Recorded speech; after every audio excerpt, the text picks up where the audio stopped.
Look at this, a perfectly cooked, thick-crusted burger, sliced open to reveal a molten core of cheddar and cream cheese.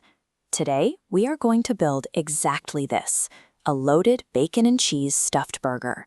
And we are going to do it without losing all that cheese to a blowout in the pan. To pull this off, you need 1 pound of 80/20 ground beef, 6 strips of thick-cut bacon, sharp cheddar, cream cheese, spices, and brioche buns. Creating a flawless loaded burger is an engineering challenge. To prevent structural failure, we have to carefully build this from the inside out. Step 1.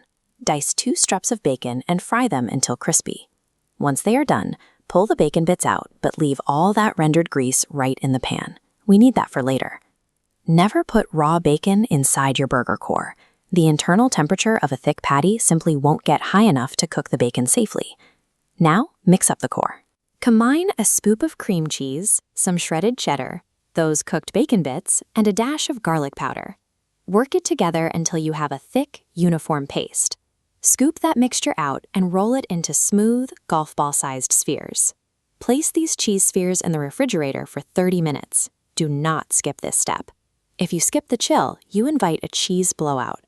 That happens when the cheese turns to liquid before the meat cooks, bursting through the patty and spilling into your pan. Chilling the core delays its melting timeline. By starting cold, the cheese liquefies perfectly in sync with the beef, forming a solid, protective crust. While the cheese chills, divide your ground beef into equal quarter-pound portions. Each stuffed burger requires 2 equal portions, one for the base and one for the top. Flatten them out on parchment paper and add your salt, pepper, and spices. You must keep your handling to a minimum. Working raw beef too much with warm hands will melt the fat and ruin the texture. This is why you must use an 80/20 blend, or a mix of brisket and chuck. You really need that high fat content. Minimal handling preserves the natural fat structure. This keeps the meat pliable to shape, but dense enough to hold back the pressurized core. Once the 30 minutes are completely up, take a chilled cheese ball and press it directly into the center of your base patty. Lay the second beef patty right over the top.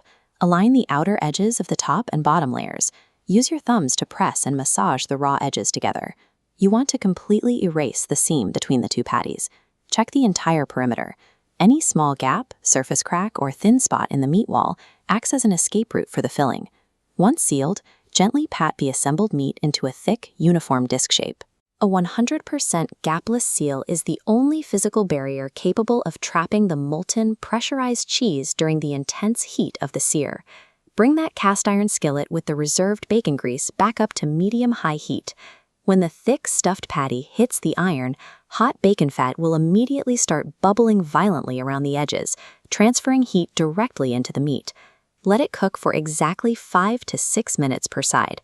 Do not smash the burger with your spatula. Downward pressure will rupture the sidewalls and force the cheese out. Just let it sit.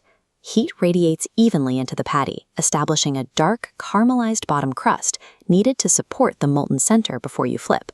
Searing in cast iron with bacon grease rapidly builds that thick outer crust. It acts as the final structural wall, keeping the ooze locked safely inside. Pull the burgers off the heat to rest.